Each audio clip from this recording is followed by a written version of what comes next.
Okay, good morning mga ka-newbie. Day 4 natin ngayon sa ating pagpadyak. Nagpahinga tayo kahapon sa Sunday. Tapos padiretso na tayo ng Davao. Karga na ng bus dahil sa alanganin na sa oras dahil may trabaho. So yun, padyak from Tagum City to Davao City. Ride safe. Anto na tayo ng Madaom. Yun yung musikahan, Tagum City, landmark. Okay, time check, 2:50 ng umaga.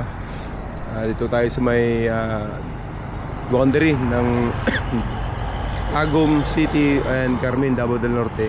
Yan, Bingkungan. Galing tayo doon kanina, papunta tayo dito, diretso sa likod, Davao City. Okay, ito yung mga balutan sa Carmen, yung mga balot. Kung tipong galing ka sa long ride,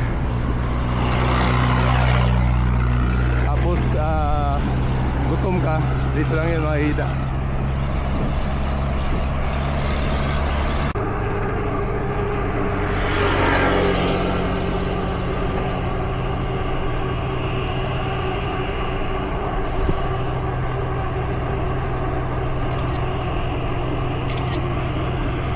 Dol, asa ang ruta nimo?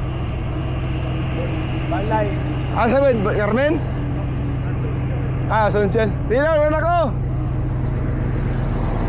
Carmen Tricycle Transport Terminal and Bus Terminal.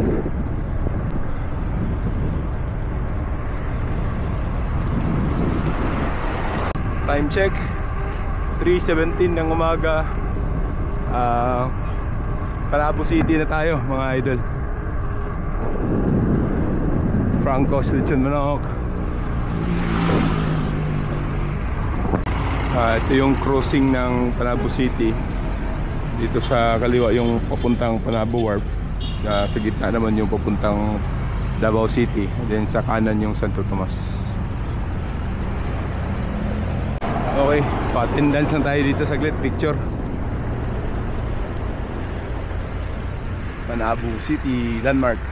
Ay, Bunawan, Davao City na tayo. Lugar ng kapatid ko, isang kapatid. Ito yung ano, daan muna tayo dito sa may 7-Eleven. Bili lang tayo ng Pocari Sweat.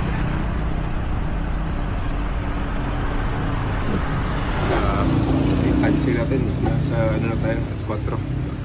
Minom lang tayo ng Pocari Sweat dito sa 7-Eleven Tibungko. Let's go, pusid na naman. Kaya natin na-videoan yung ano natin sa water break sa 7-Eleven Tibungko. Dito na tayo ng tawag dito, Ecoland.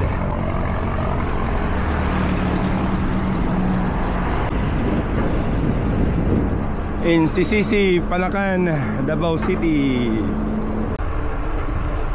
Morning, Dol. Magsaysay Avenue, Fort Stand Association. Bago mag Ecoland Terminal, Davao City. Akyat pa more. Okay, time check 4:52 ng umaga. Bulton Bridge na tayo on the way to Ecoland. Tapos ito Ecoland na tayo. Uy, may bagong development gilagyan na ng sidewalk sa Bulton Bridge, Davao River.